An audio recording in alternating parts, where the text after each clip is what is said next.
All right, welcome everybody once again to Irish Sports Daily Power Hour. I'm your host, Mike Frank, here with Jamie Uyeyama. We have Christian McCullum running the show today as our producer because Greg Flamong is out with the family doing his stuff. Before we get going, I wanted to mention once again, it's a great time to sign up for Irish Sports Daily. You can go to the front page, click on the premium section, and sign up today. Obviously, with a lot going on with the portal right now, everybody's excited about what the future may bring, and we have all kinds of reporting on that. Things start heating up today, or I'm sorry, not today. Well, yeah, today and tomorrow, guys will be on campus, and later throughout the week. So should have a lot of news about what's done as far as those recruitments go and where Notre Dame stands. Also, I wanted to mention our sponsor, which is ESQ Clothing, founded by ND alum Ge Wang and Chicago's go-to for best custom suits, shirts, and sport coats. As Notre Dame reloads for the season, now's the time to refresh your wardrobe and add a perfect suit, sport coat, tuxedo, or casual jacket. ESQ Master Tailors combine next-level craftsmanship with the finest fabrics to deliver a fit that's built just for you. Now with showrooms both in downtown Chicago and in Winnetka, book your custom fitting and step into confidence with Chicago's finest. Mention ISD at your appointment. Receive 10% off your entire purchase. Once again, that's esqclothing.com. Jimmy, let's start with all the fun stuff like the playoff. Obviously. What are you talking about? Steelers winning the AFC North? Yeah, well, we don't need to talk about that. We don't need to talk about that. Poor Greg. I mean, it was. I feel so bad for the Greg, but hey, Yama. Hey, it is what it is. Of course, the Lions. All they should have done is lose the game to help their draft position. They can't even do that. So it's just like, I don't very know. Lions result. Yeah, very much a Lions result. So, but switching to the playoff, I mean. I got to stand here and since nobody's going to give me my flowers, I'm going to be the guy who's going to give myself the flowers and say I was very, very adamant that the SEC was going to show they did not belong. They're very, very overrated, and that when it came time, push to shove, and Jamie, this is 3 bowl seasons in a row, maybe even 4. I didn't go back and look the 4th year, but 3 bowl seasons in a row that they continue to get these, preferential treatment, and then they show up and they get the hell beat out of them. The only time they look good is when they're playing each other. That's the only time. The only time that the SEC looked good in the entire bowl games was when they were playing each other. So I really hope that this is the final year that they get this preferential treatment, because clearly the Big Ten has passed the SEC as far as potency and quality teams. And I think it's time. I think it's time that that everybody starts saying what we've known, you and I have known for quite some time, and that is the SEC is very overrated. They don't play very good defense. They've proven that. They don't even play very good offense. They're just not that good of teams, and they're living off the past success of obviously Nick Saban and Kirby Smart earlier in his career. But neither of those teams are even close to the level of what they were when they won those national championships. And I don't understand why that's not easily viewable. I mean, when you and I sit here and watch it, I mean, like Nick Saban's a smart guy, obviously. And I realize he has, a loyalty to the SEC, and he has a loyalty to Alabama. But at the same time, he knows football. If you and I can see this, why can't he see this? Why can't Kurt Herbstreit see this? And again, I think this boils down to ESPN protecting their own self-interest in this. And this is kind of the way this stuff is unfolded. And I just really hope this is the end. And I hope the rest of college football demands it and says, you know what, this is it. We're not going to allow this anymore. And they need to continue to hammer it home on every podcast, everything. Fans that are not SEC fans need to call in to these local stations, to the big shows on College Sports Network and all these other shows, ESPN, and just let them know, hey, you guys got this wrong. You guys are wrong, and it needs to be fixed. Your thoughts here? Well, I'm gonna give you your flowers for it too, Mike, because yeah, definitely like way early in the season, way before people were really talking about how like Alabama and Oklahoma didn't deserve to get in. You were talking about how it was, dog crap, basically the SEC compared to what it used to be. It's Sure. not the equivalent of what it used to be. Um, and I think it's just I do think like you don't even have to look at metrics, whatever, just an eye test. It's not the same. It is not the same. And like you said, at the top, like Alabama and Georgia not being close to what they are, definitely there.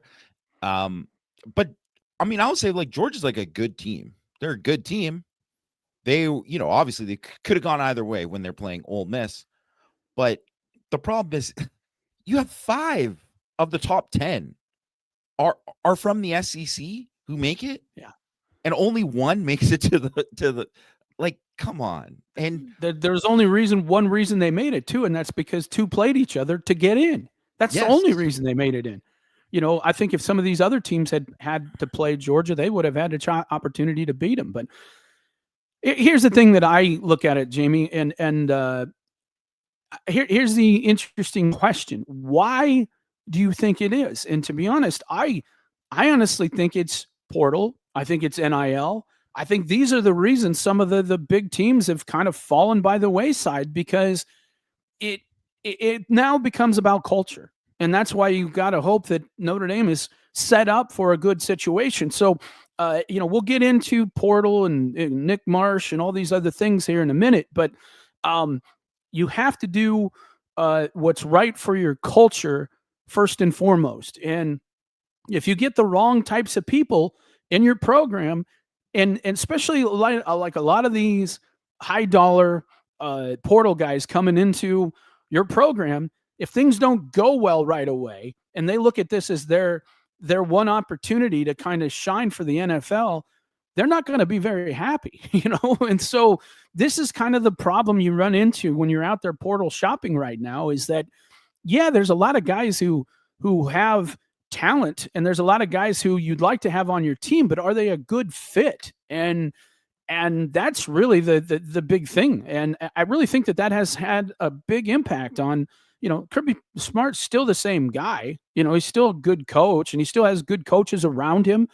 And let's be honest, if you look at the players and the recruiting, they're still they recruiting still, well. yeah, Yeah, at a all very these high teams are level. Yeah. still recruiting very, very well. So it's not a lack of talent. There's reasons behind it, but I think it's got to be portal, and NIL is one of the reasons that they're not where they used to be.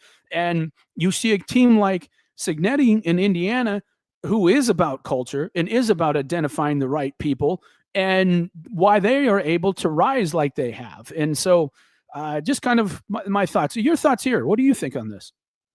I do think a lot of it is NIL and not even so much like their rosters getting picked off by people. I wouldn't even say that, but I do think part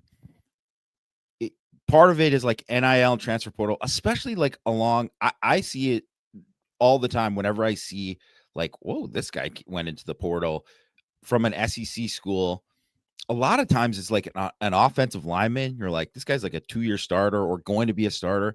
It's like, just imagine if Notre Dame every year they lost they lost Will Black, they lost Gerby Lambert, they lost those guys. Like that's what like LSU and Tennessee and all these like name a team, they're losing like 1 or 2 of those guys each year who maybe isn't ready to be primetime yet, but they're like, I don't care. I came here because you gave me the money because you thought I was going to be a guy right now. So I'm just going to go somewhere where I'm going to get more money right Yeah. now. And it's always been transactional in the SEC. Yeah. Everybody knows, right? Like it's always been about like the bag and all of that. And it's been a huge motivating factor for so many of these kids that go to those schools that of course it's going to still be the same. They're still, it's the same way, right? Like, they're just looking for the bigger bag because they're going to get it because that's why they went to that school in the first place. And Good point. Yeah, and I think that is the thing that I've noticed with a lot of these, and I'll give credit to what Kiffin did at Ole Miss and how they approached, because obviously they were just like portal, whatever, but that's all they did was just focus on that and just say like, hey, we don't care, we're just getting the best. We know we're gonna lose guys. We're just always trying to get this, and they oversigned and they just approached it like we're going to get as much talent as possible. It's like that's why they get like 2 or 3 quarterbacks a year in the portal, and you're like, why are they taking? Well, because they're just throwing stuff at a wall, because they're just trying to do that rather than going all in on something, right? And I think it worked out for them. I'll be interested to see what they do at LSU and how the approach differs, but I just think with a lot of these teams, you just see like so it used to be about like Georgia specifically. There's so many times where Georgia, where you just think, man, they had some guy who's like a 5-star kid, and he wasn't playing because he was behind another 5-star kid, and he had to sit for 2 years, but he was cool with that, and he just went and did that, and then when it was his turn, all of a sudden he became the dude. Those guys don't wait anymore. They leave. They leave before they even get close to being like as they're who they're supposed to be. So that guy doesn't spend that much time developing within the program. You're going into a new system. You're doing all that. I think that is like the biggest thing. It's just like there's a lack of continuity with so much there where you just see like this guy from Arkansas, all of a sudden he's starting for Ole Miss. This guy from Missouri, all of a sudden, he's starting at Florida now. And it's just like they're just playing musical chairs within the SEC. And yeah, okay, some of these guys are still talented. It doesn't matter if like you don't have a team, you don't have a culture. I think what you brought up about the culture, I think that is a big, big thing.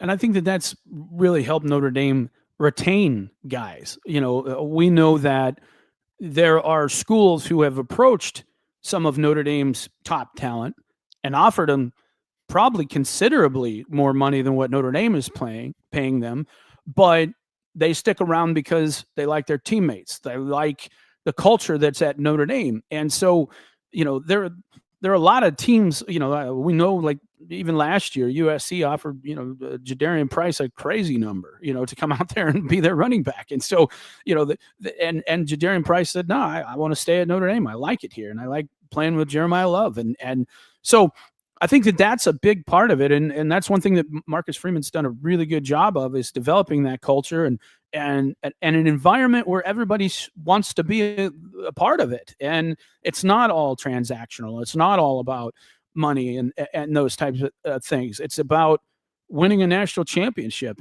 and being around people that you enjoy being around. And sure, you can always go make some more money somewhere else, but I do think that that's the difference that we're going to see here. Which way is better? I don't know. Because, I mean, gosh, if you look at the situation at Miami, obviously they've done a pretty good job of recruiting, but not as good as some of the other schools. But they've certainly bought a lot of players, and it's working out for them right now. It certainly is. And I think it's going to come down to Miami and Indiana. That's my pick as far as, the national championship game. Who wins that? I don't know. I'm not sure, and I hate to say this because we all know that I don't like Miami, but I'm just not sure that any team has the way Miami's O-line and D-line is playing right now. I don't think any team has it. And when it comes down to the very end, it comes down to everybody has skill talent. Everybody has people that can make plays. It's can your O-line and D-line hold up? And I think Indiana has that. The one thing I don't know is that guy, their pass rusher, is he coming back? I don't know if he's out for the entire year. I know he's out for the year. Yeah. Okay. Yeah. So that's going to hurt them. That's going to hurt them for sure. So, it'll be interesting to see how it all unfolds. But Miami has certainly shown, and Ole Miss has certainly shown that if you do a good job of finding talent, that you can get kids in the portal and make yourself successful early. But here's the other thing, Jamie. I think Ole Miss clearly has good coaches. I mean, Yeah.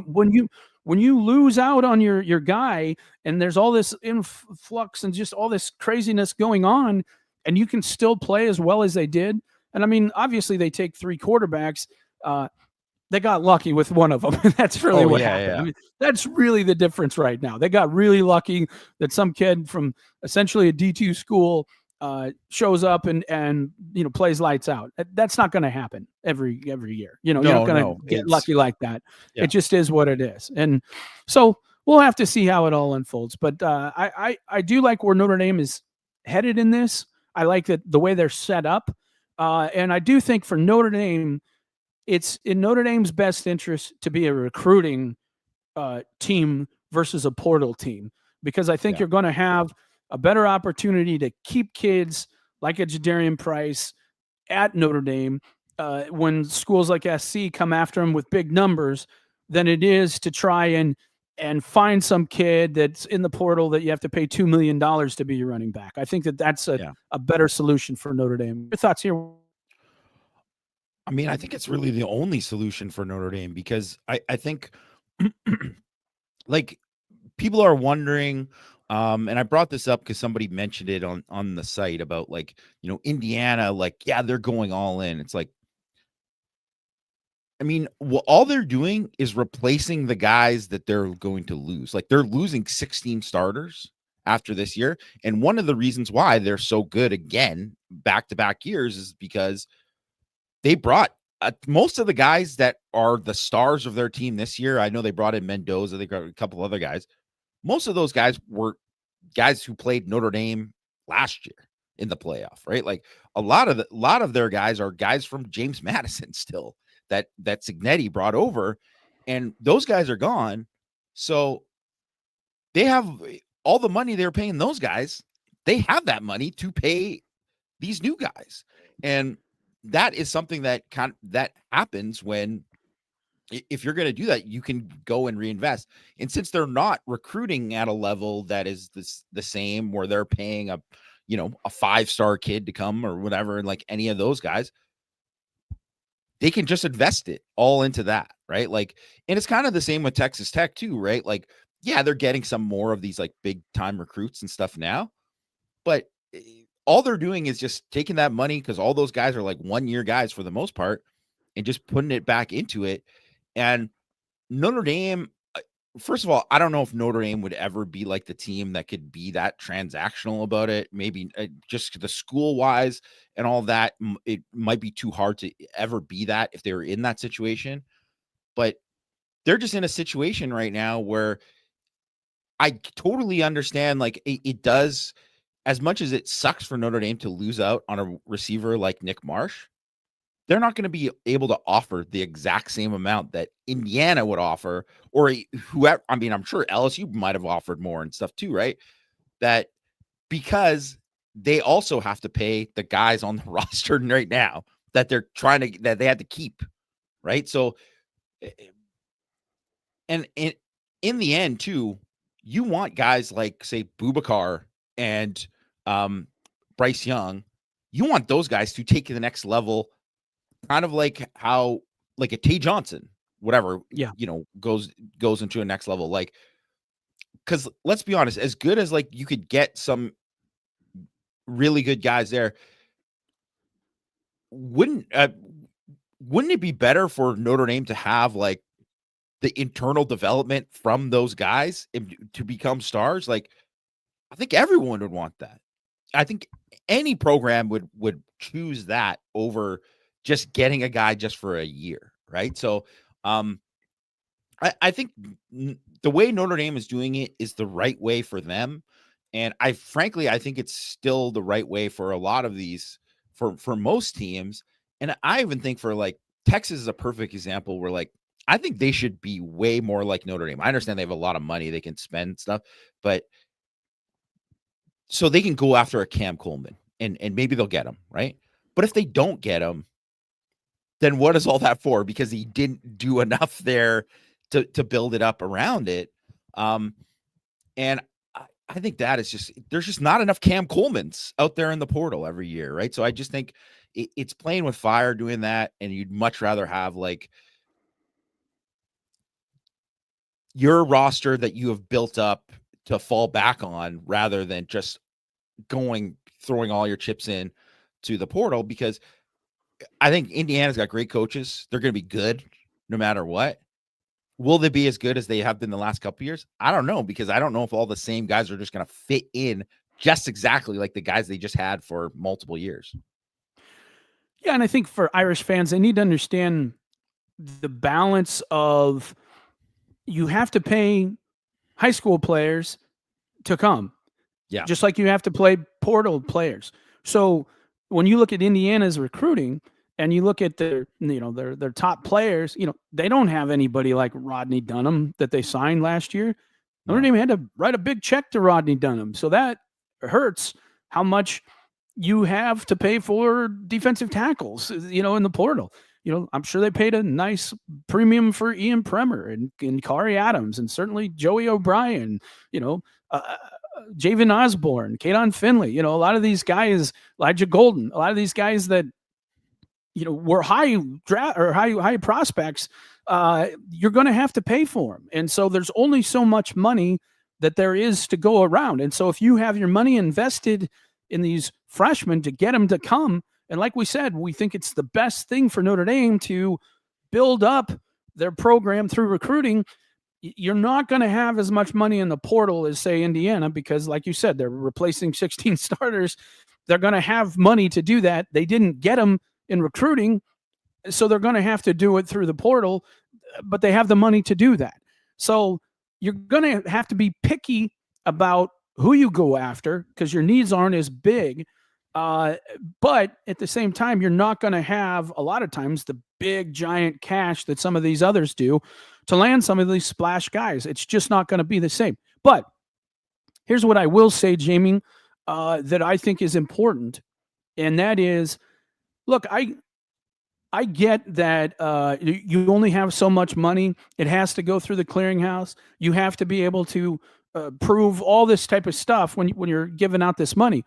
But unlike the NFL, Notre Dame has an opportunity in this portal and last year and probably next year to make a splash, because you don't have a salary cap like you do in the NFL. Do you think if, Jerry Jones didn't have a salary cap, he would have let somebody go to Green Bay like he did? Of course he wouldn't have let Micah Parsons go, but he has a salary cap. But Notre Dame doesn't have a salary cap. And where you're trying to get to the top of the mountain, right? And you have this schedule, you have this quarterback, you have this talent returning. There are times in a business where you have to invest in the future to get to where you want to be. And so, as I sit here, and I don't want to say make excuses for Notre Dame, but these are facts in that there's only so much money that's out there. There is still an opportunity here. And does Notre Dame understand that?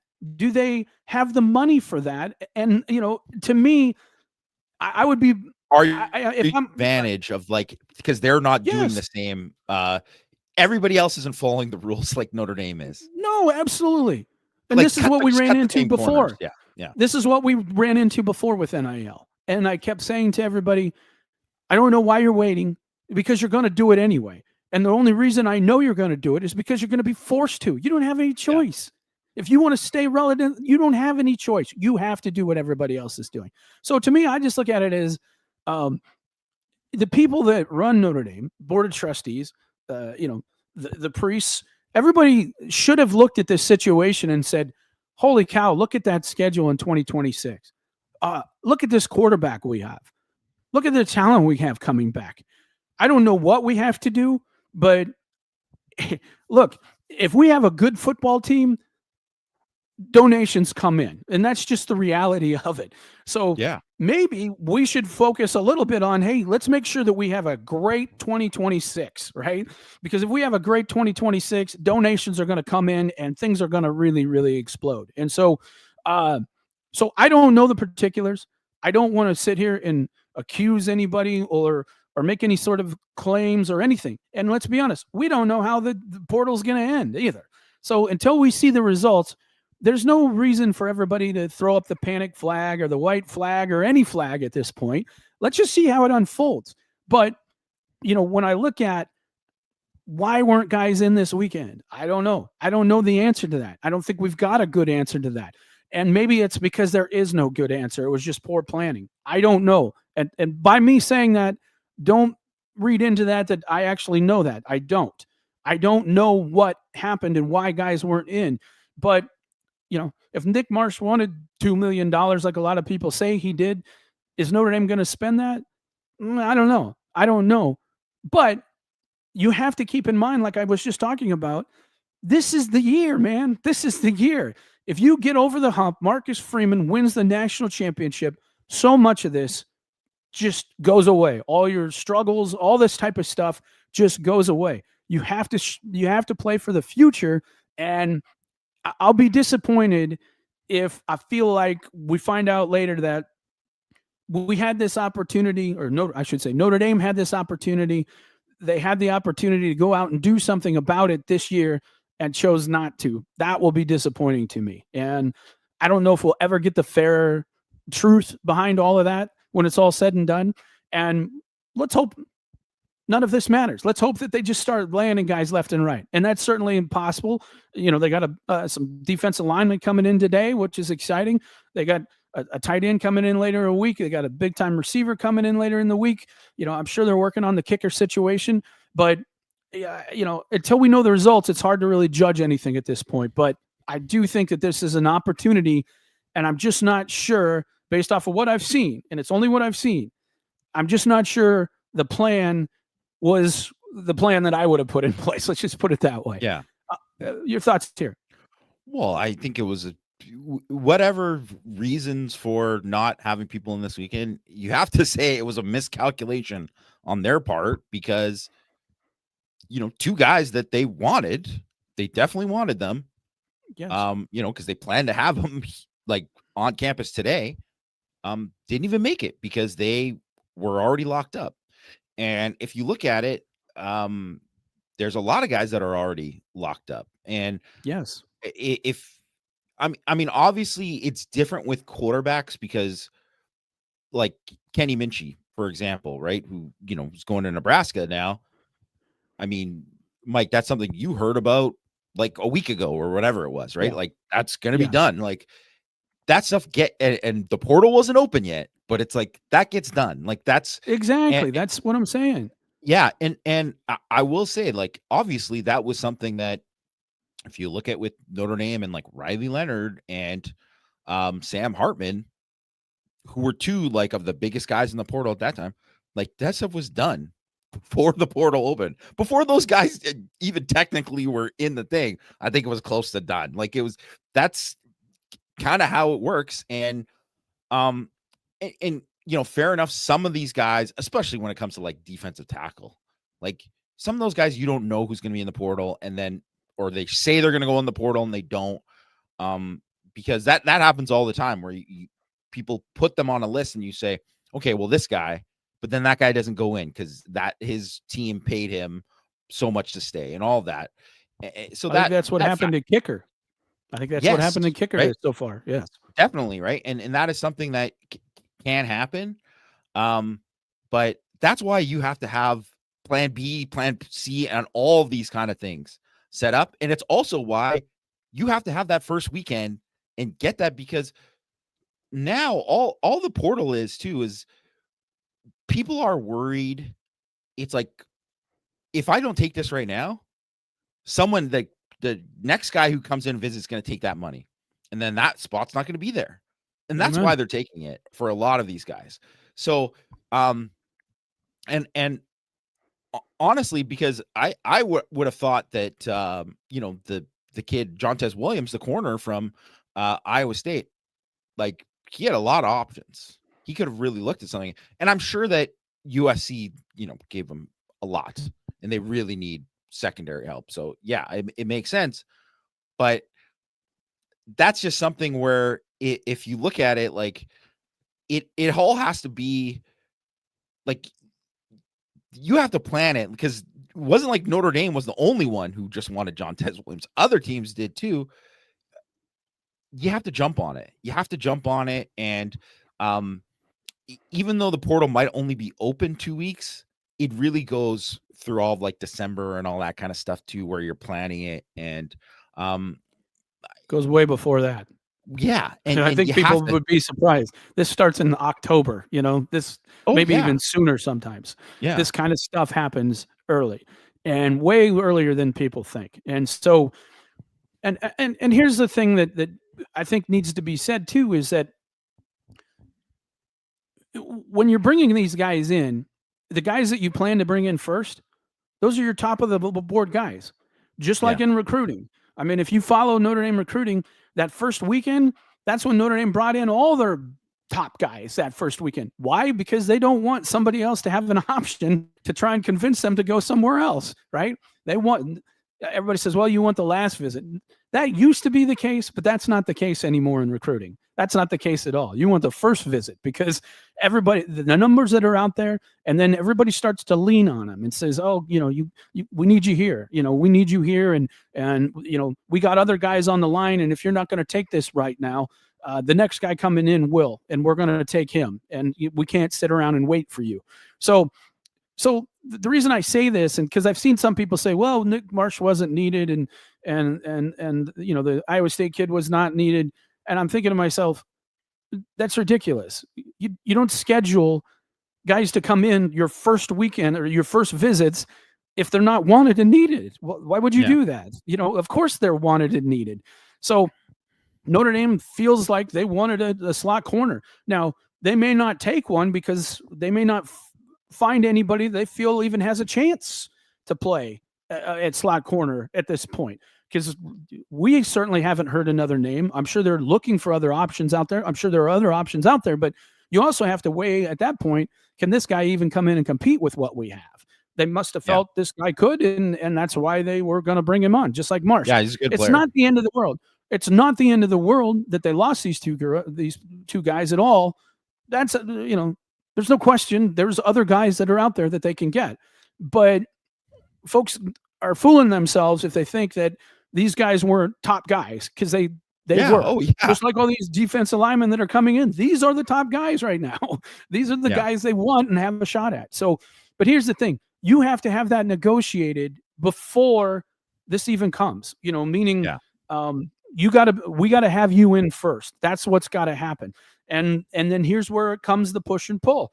If I'm the agent, and let's just say I'm Nick Marsh's agent, I'm saying, okay, well, who's going to give me the highest offer? If you want my kid in first, who's going to give me the highest offer? And maybe it was Indiana, and Indiana said this. Okay.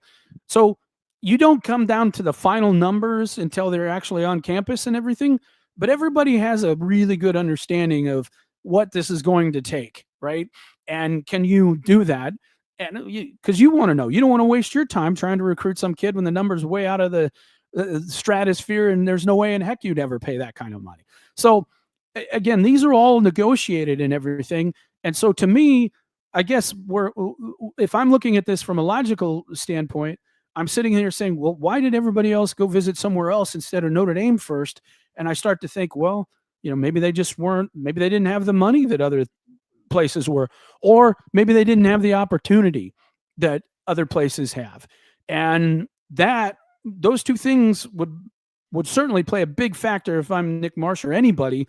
Can I go in and be guaranteed to start at Indiana? Yeah, probably.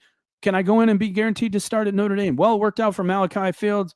Yeah, it'll probably work out for you. It's probably the answer. But, oh, by the way, we also have Micah Gilbert and some other guys.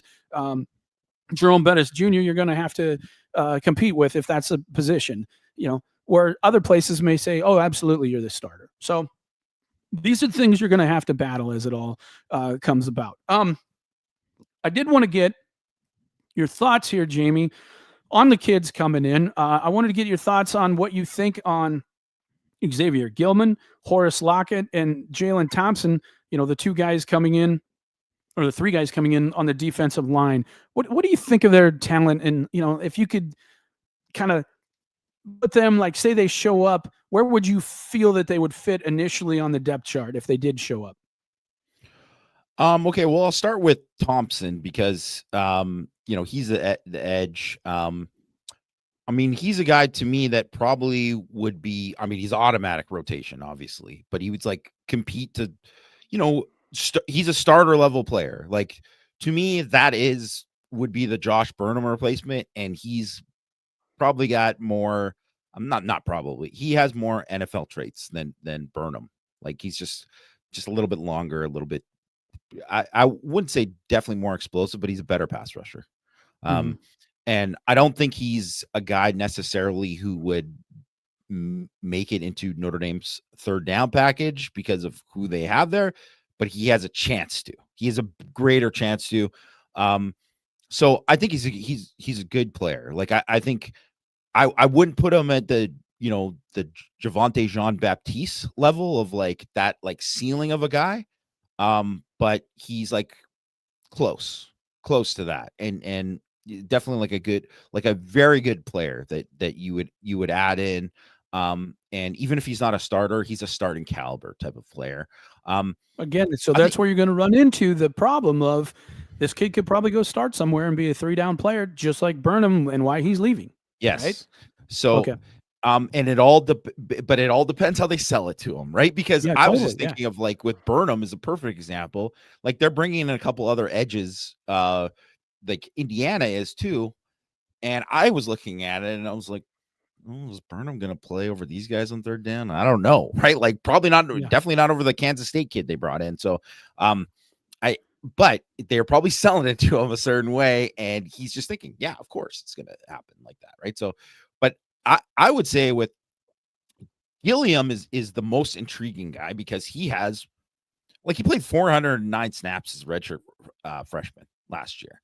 And frankly, he was a guy that, I watched a little bit of him in the bowl game against Clemson, and he was pretty good. Like I like him. I think he's a good player. And he's a guy who's like, he has, 3 years of eligibility left. He's got a lot of room to grow. And I think he has a chance to be, he wouldn't be a guy that you would say he's going to walk in and be a starter right away, but he might be a starter at some point. Like at like this season, he could be a starter, and definitely going forward, right? And to me, that's definitely a type of guy you want. You want a guy that you think is like, man, he's good. He's already got experience, and he's like not even close to the ceiling where he's at. So I think he would be, to me, probably the most important guy out of those three, because I think Notre Dame doesn't need someone just for next year at defensive tackle. They need somebody who could be there for multiple years. Yes. Yeah. Yeah, and Lockett is, I mean, he's just a monster, like 6'6", 355. It's funny because he was on Georgia Tech before he went to UCF. And he's had some injury issues, like he tore his pec last year, and he missed the 2023 season as well, or the 2022 season as well. So he's a guy who hasn't played that much throughout the course of his career, but I did watch him, and he looked really good at last year, and reminded me a lot of that other defensive tackle from Georgia Tech that I mean you'll remember him, Zeke Yeah. Biggers, Yeah. right? Yes. Very similar to that guy. And that's a guy too who was like probably very similar to him. Like he wasn't a guy who's going to come in right away and light the world on fire like that. That's a guy who's going to take time. But if you look at him, he might be the kind of guy that comes in, and even though he hasn't played that much, how he played last year before he got hurt, like that's a guy who I think is like could be your starting nose tackle. Like he could be your starting nose tackle right away. Like he had 5 pressures, 5 total half plays in only 4 games. It is concerning that he hasn't graduated and he's a later guy. I mean, obviously he went to Georgia Tech to UCF, so who knows what things transferred over. What's actually going to transfer over to Notre Dame? Is he actually going to get into school? I always wonder about that kind of stuff.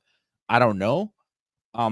All I know is from a football perspective, that's the type of body they need. They Amen. do, like, so I just think they haven't had the big 340 guy in a long time, and no. And, It's like Teron Jones, basically. yeah, yeah. Yeah. The nice thing too is, we have heard really good things about Davian Dixon, which I think is encouraging. And you and I liked his film. I loved his senior film, and I keep saying, I've said it for quite a while. Look, that guy played in one of the very best leagues in Florida and dominated. So you don't go down there and play in that league and dominate unless you're a pretty good player. And so there is some talent behind it. It's just green and it needs to be developed. And Sevillano, we've seen at times with his quickness, he can be a very, very effective player. We've heard Burgess is almost 300 pounds. He's getting big, so a lot of us think he's moving inside because he's so big right now.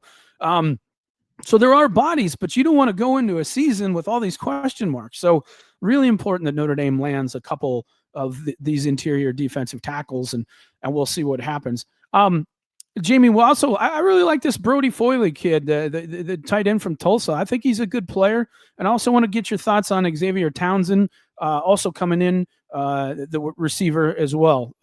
What do you think on these two? Yeah, I mean, Foley, he's first team all AAC last year. He had 7 touchdowns, like super productive year. And 37 catches, 533 yards, like, showed some definitely like real, like, ability after the catch. And he's somebody that could come in and I mean, and he's big, right? Like he's like legit 260 and, all 6'6". So he's very much similar size wise to like an Eli Raritan, right? Like he's very similar in that respect.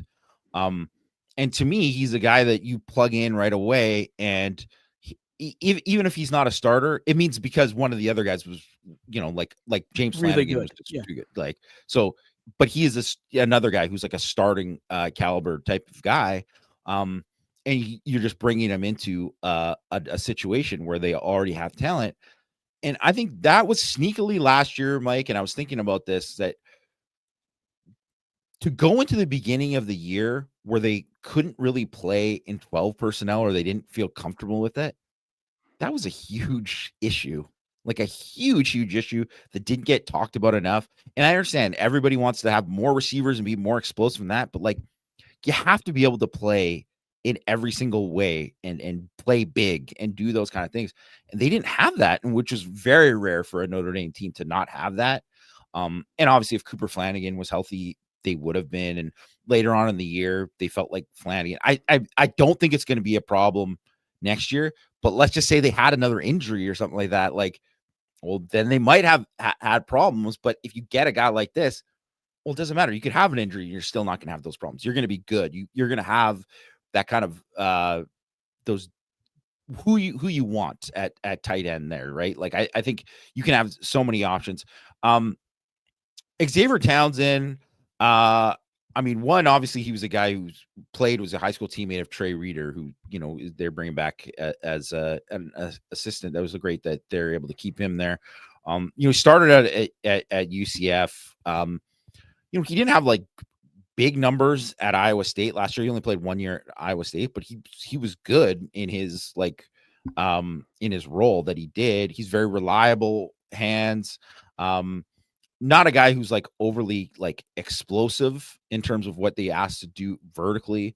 But he's just he would just be like a veteran guy that you could plug in there. And it's like, well, this is another guy who can play, and that he can play and be like reliable. I wouldn't put him in the like, Will Pauling or whatever. He'd be like a notch below that. But considering that you have Faison and Greathouse coming back, I think you're pretty solid there. Yeah. It's interesting because I've seen a lot of people say we don't need cornerbacks. Cornerback is not a need, and again, I think we're more talking about slot corner, and yeah, I do think Dallas Golden is, a guy who's shown that he can, he's developing and could potentially be a really good player, but you only have 4 corners right now. Now you're going to get some coming in, obviously, but it's hard for freshmen to play. And, as good as Dallas Golden and Max Zachary are, at least their potential, they also showed they were not ready to play, playoff level football. They're ready to play against Yeah. BC. They're ready to play against Pitt. They're not ready to play against playoff level football. And so it is kind of a worry. And people forget, Leonard Moore was hurt last year. Christian Gray was hurt last year. Ben Morrison out for the season last year. This injuries happen at defensive back. You need dudes, you need guys. And so again, I think it's important.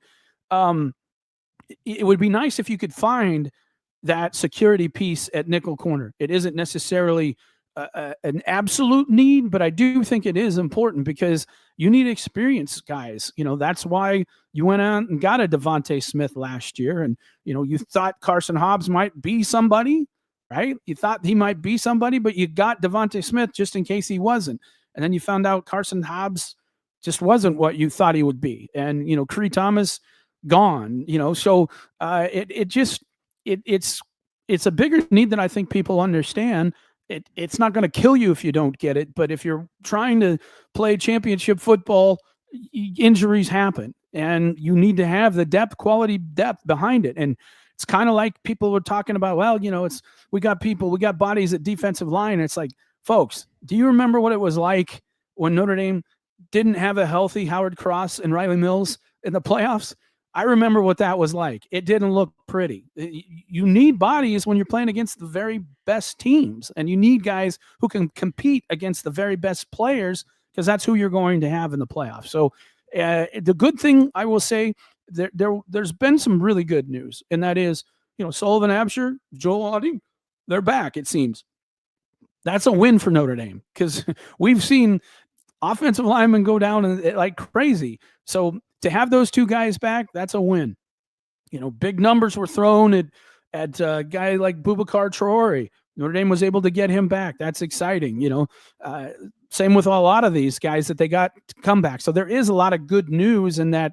Yeah, Notre Dame may not be signing a bunch of players, but they're keeping the really good players and some important depth pieces that are important for 2026. So I'm excited about, it needs to be said that, hey, they've done a good job of keeping these guys. And, a lot of teams, like you mentioned, Jamie, they lost a lot of those dudes. A lot of their depth pieces are now in the portal being shopped around, and Notre Dame did a really good job of keeping a lot of their good depth pieces. And that's very, very important. And that's just as big a win, in my opinion, is trying to land, some of these in the portal that you're a little bit unsure about what they can do. It's a known versus an unknown, and the known has already shown on the field that they can play pretty well. So that's exciting and encouraging. I think we'll see more names pop up here soon, as far as portal. I don't know if it's going to be a lot more names, but I do think you'll see some other names that'll pop up, and we'll see what happens. All right, Jamie, we're going to get to some questions and then close down the show. Question: how many receivers do we plan to have to play next season? Yeah, again, I don't know. I really don't think Notre Dame needs more than one kind of big boundary. Do you? I think that's really all they really need. If you get one big boundary, I think you're set with the system. You're good with that? Yeah, I think so. And I think Townsend, who they're bringing in, to me, if you want to bring in him as another depth piece there, I think is okay, you get another adult in the room, a guy who's actually played and whatever. I think that's would be a good thing. But the boundary is the most important thing, because I look at say Micah Gilbert. I mean, he had 2 hand injuries last year, and even if he takes that level and you're like, oh, he's your boundary and he's a dude and all that, you just don't want to play with who is behind him. And certainly Cam Williams, there's still a lot of questions about Cam Williams and all of that too, right? The best thing possible would to be bring in a high level. Doesn't have to be maybe Malachi Fields, but if you can get a good high level boundary player, and then you already have 2 pretty established guys in Greathouse and Faison, and then you have a lot of young talent that's good there. So I don't think you need a ton more than that, and they'll play how it always is. They're gonna play 4 or 5, maybe 6 receivers tops. That's how it usually goes. Yeah, and I like the talent, the young talent that's out there at wide receiver. I just don't think you need a lot, but I do think a good boundary receiver is important, and so hopefully that's what we'll see, and hopefully they'll be able to land one of these guys. Um, all right, next question: what goes through CJ Carr's mind when he's trying to land a portal guy like Marsh, and he knows he has connections with, yet he still chooses to go somewhere else? I think most of these kids realize it's a business, and um, if he got a big number, he got a big number. And, I, you know, I was a situation where either Notre Dame was not willing to pay that kind of a number, or they didn't express that they were willing to pay that kind of number early to get him to visit early before Indiana. One of those two is probably the likely reason why he ended up at Indiana. Either they were afraid of the number they heard, or they were going to pay that number. They just didn't want to tell him that right away. And that didn't get him on campus early enough. And Indiana got the advantage that way. That would be my guess. And again, it's a guess. I honestly don't know. Okay. By my count, as of today, the roster has room for 9 incoming rounds to get to 105. Do you think they'll get to 105? I don't know. I don't know. Until these guys visit, like, do you get to 105 like in terms of through portal? I think is what he's saying. Will they sign? Like will they sign 9 more guys? So, I mean, is that's not counting like the walk-ons and stuff? We don't know about like how many walk-ons they're bringing in and stuff, and which guys they'll take and stuff too, right? So, I think my guess is I always thought it was going to be like 8 or 9 guys in the portal, but it could be like it could be as little as 5. Like I wouldn't be surprised. Yeah, interesting. I think that's pretty much what I think too. To me, I think it's going to be tough to get 9 because I just don't know that there's going to be 9 guys that are interested enough. Nor will Notre Dame. And you're not just taking guys just to take a guy. Yeah, that's what I'm saying. I'm not sure that there's 9 guys that have the talent to play at Notre Dame that they'd be interested in and would want to pay. I just that's better than what they have on the roster is kind of what I'm getting at. So, all right. Out of the players in the room who haven't received many chances, who's your favorite wide receiver to make a jump this year? And I think that was interesting because you mentioned Cam Williams. I'm going to say it's Cam Williams, and I'll tell you why. If you noticed at the end of the games, towards the end of the year, Jamie, who was the first guy that was coming in? It was Cam Williams. And that to me is encouraging. They have other guys that they could bring out there. And I thought it was encouraging to see Cam get in there pretty early as when they started taking the starters out. And to me, I think that says, hey, this guy's starting to rise and get it. And he certainly has that kind of potential to be really, really good. I think Barres is certainly a guy that comes to mind, a guy that I think just needs to get a little bit bigger, a little bit, physically bigger, and he's going to be a pretty darn good player. And then, I've always really liked Logan Saldate. I think he's pretty good. KK Smith, he showed that he can be a playmaker.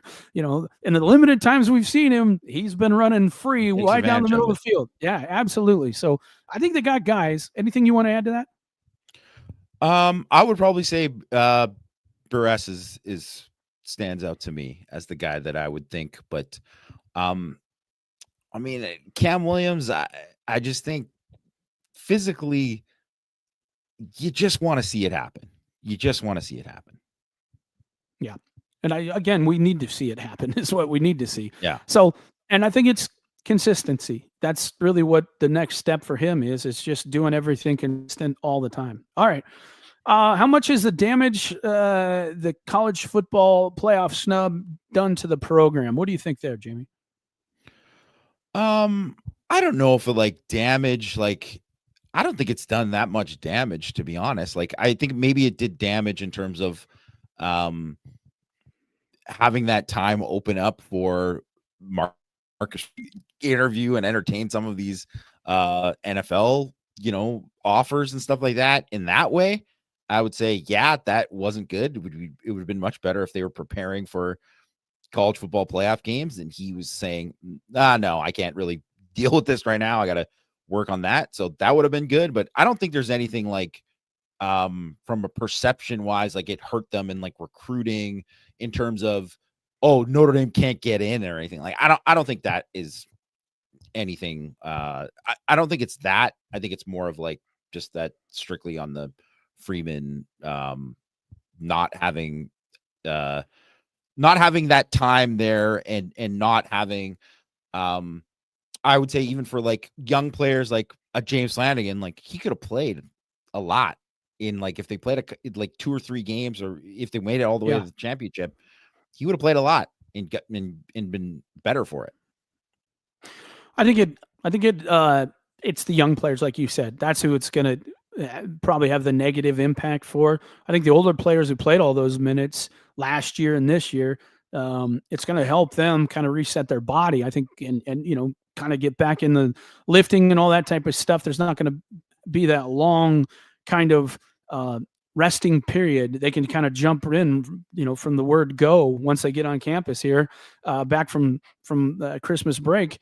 They can get right into it, where before, when they got back from Christmas break, they were still playing. And then once they were done, there's always that kind of resting period. You can't just jump right into, you got to let the body heal. And so now I think that's going to help in that regard. But I think it's a development of the young players, like you mentioned, that could get those extra reps that would help.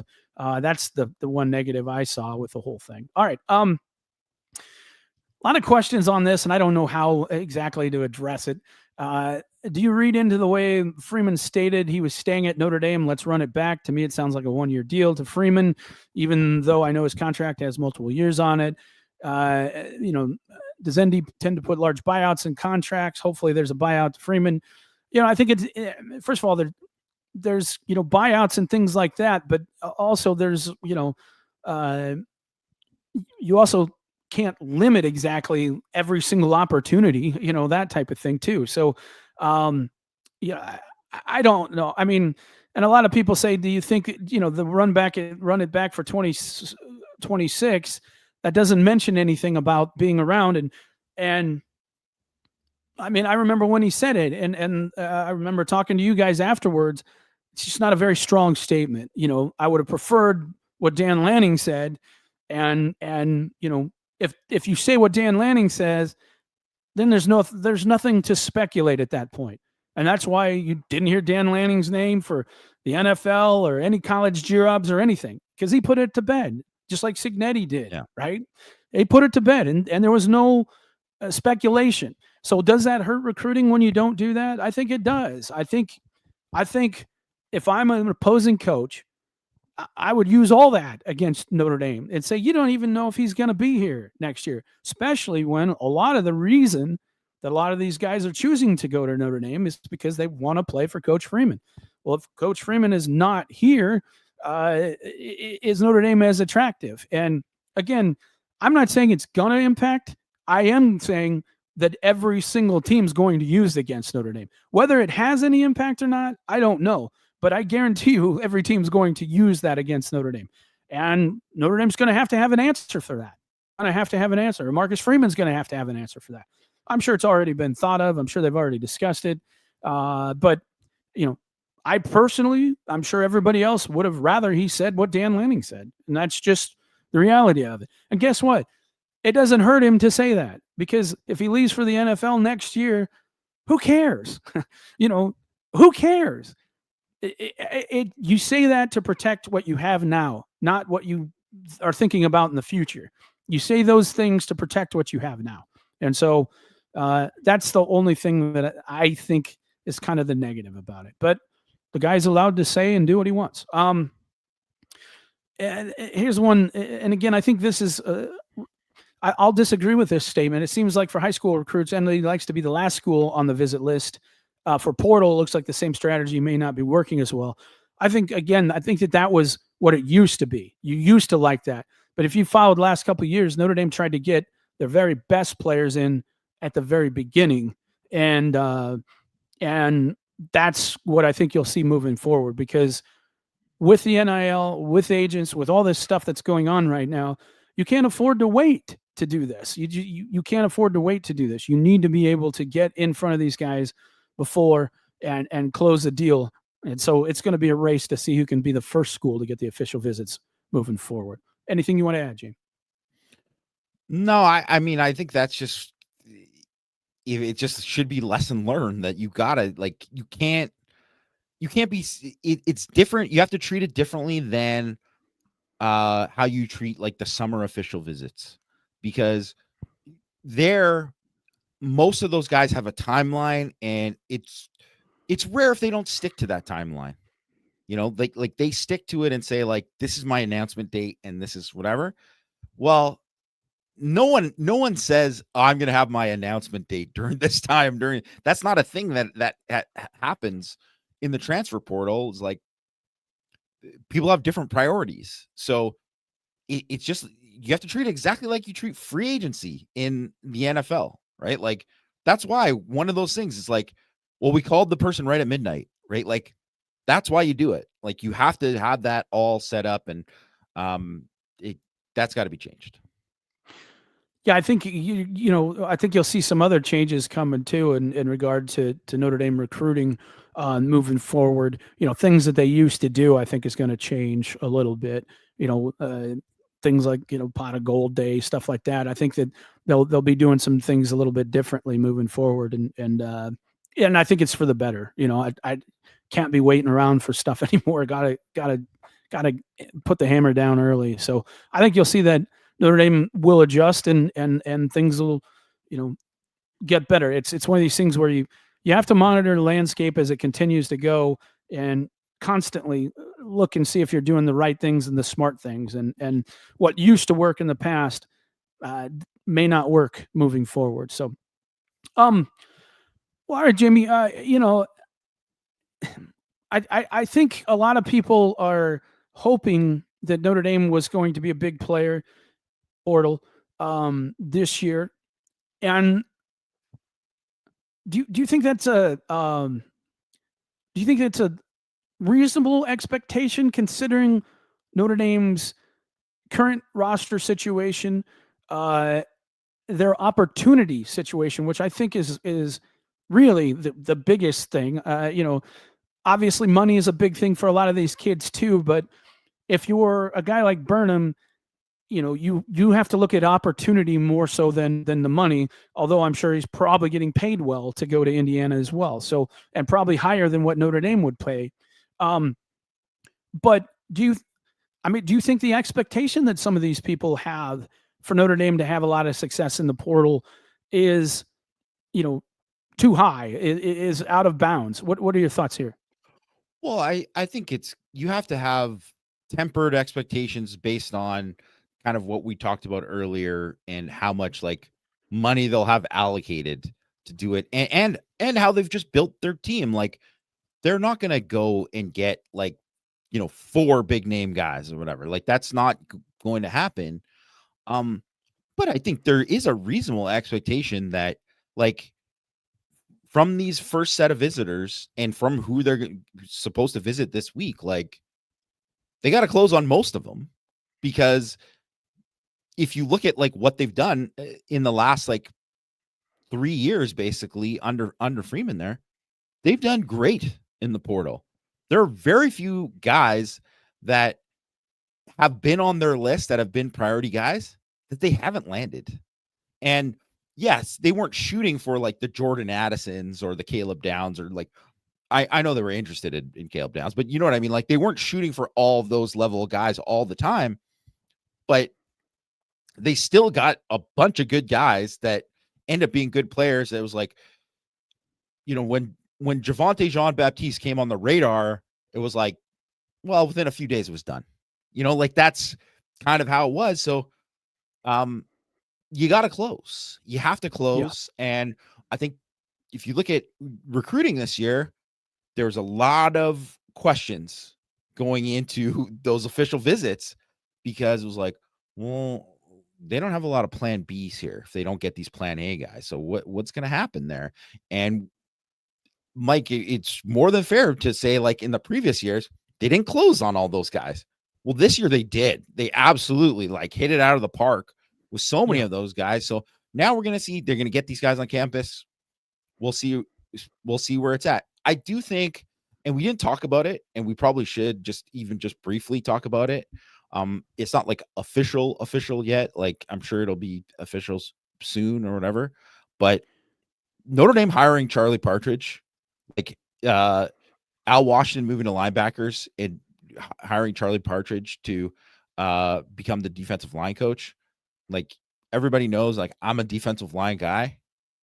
This is a guy who's like been circled on my radar as like one of the best defensive line coaches in the country for many years. He did a phenomenal job at Pitt. Like, Yeah, he did. He did like really just an absolutely just pass rush, maximizing the potential of guys.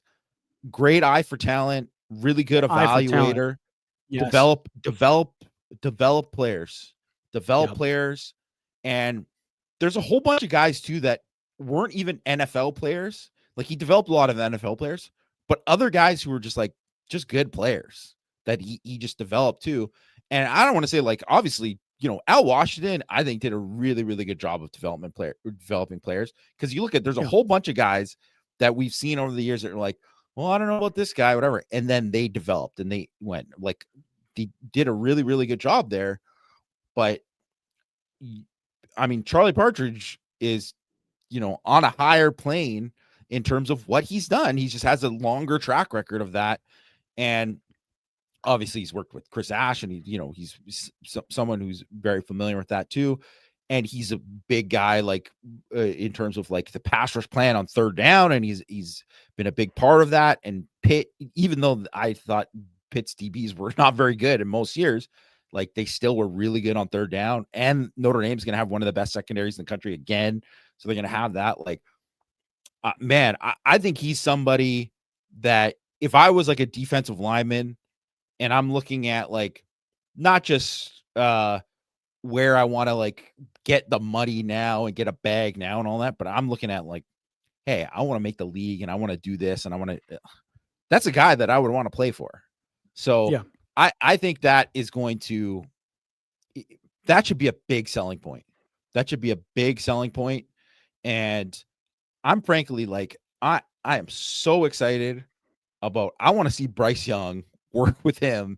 And I want to see where Bryce Young is, this year and where he can take it. Because obviously we're excited about all of like his talent, and he took a step this year, maybe not the big step that everybody wanted him to take, but he took a step. But he's got 3 or 4 more steps that he can take, and we'll see if he can take them under Partridge. So I'm excited about that. I think the problem that people have, and again, this comes down to expectations, is everybody's looking for where's Notre Dame's Cam Ward? Where's their Fernando Mendoza? Where's their Chamblis? Where's their Concepcion? I think, and sometimes you get lucky, sometimes you get lucky and it's pretty good. But I mean, Riley Leonard worked out pretty good. You know what I mean? So Notre Dame did get a Fernando Mendoza, last year. They certainly did. So, it's one of these things where it's kind of, what have you done for me lately? But they got Malachi Fields last year, who was really their top guy that they needed for that position. Would have been nice to get a Concepcion. Yeah, probably. But, could that kid have even got into Notre Dame? Yeah, I don't know. If you go to Mississippi State, I mean, I'm not sure that Notre Dame would be the right place for you, or you could even get in. We just don't even know the grade situation and what that is. But I think that's the bad, I don't want to say bad part. That's the part where people look around college football and they see, oh, well, they got this guy in the portal and that guy in the portal, and where's our Caleb Downs, and all this type of stuff. And but again, you got to have the right need too, right? You got to have the right need. Notre Dame doesn't need a safety. They have Tay Johnson and they have Adon Schuler. So things just got to line up. And I got to figure. I believe they'll do okay at D-line. Will it be elite? I don't know, but I think they'll get at least a couple guys that can help them, and maybe even 3. We'll see. It'd be nice to get 2 interior defensive players and a pass rusher. That'd be great. But I got to figure they'll get hopefully 2 defensive tackles if nothing else, and then we'll see what else they can add and go from there. All right, folks, that's going to be it for the show. Hope you enjoyed that. We will be back next week, and hopefully we'll have a lot of good news to talk about with portal and success and commitments and all that type of stuff, and how that's all going to fit into the roster once spring football rolls around. I just wanted to say, folks, be patient. There's no reason to panic at this point. We just got to wait and see where it all ends up. And once we figure that out, we'll have a better understanding of where things are. That's going to be it, folks. Thanks for listening. We'll talk to you next week on Power Hour.